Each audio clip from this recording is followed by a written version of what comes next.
সাদা আলখাল্লা পরা ব্যক্তি যাকে পেটানোর পর গুলি করা হয় তার নাম খুবাইব আহমেদ। পরিবারের তথ্য মতে তার বয়স 24। তিনি মাদ্রাসার ছাত্র। আমার নামটা খুবাইব রাখছেন। হযরত খুবাইব তো শহীদ হয়েছে বুখারী শরীফের রওয়ায়া। তা আপনি আমার লাগা দোয়া করেন।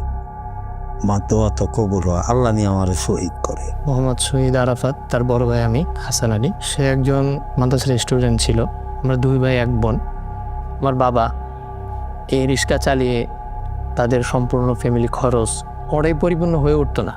সেই ক্ষেত্রে তার জীবনটা খুব কষ্টেই কেটেছে।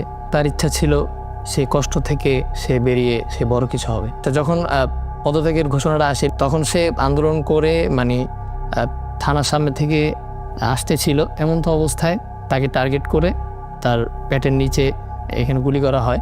কর্মীটলা আমরা নিয়ে যাই খুব দ্রুত। সে তখন বলতেছিল যে আম্মু, আমি তো মনে হয় আর বাঁচবো না। ও মারা যায়।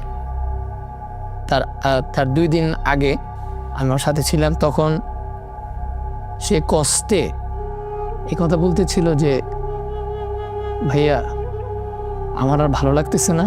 আমার যদি হায়াত থাকে তারা যেন আল্লাহ সুস্থ করে দেয়, আর না হলে যেন আল্লাহ আমাকে নিয়ে যায়। মানে এত কষ্ট পাচ্ছিল সে। এবং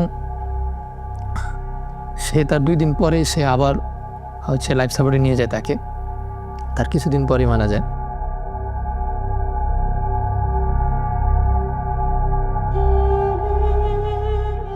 যাত্রাবাড়ি এই 24-এর গণঅভ্যুত্থানের সবচাইতে একটা লাইট হাউস।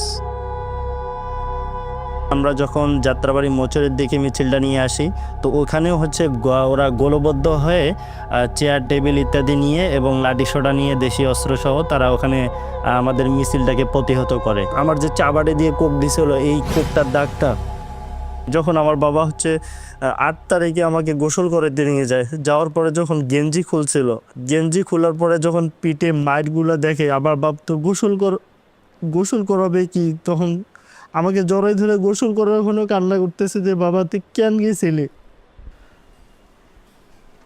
পরে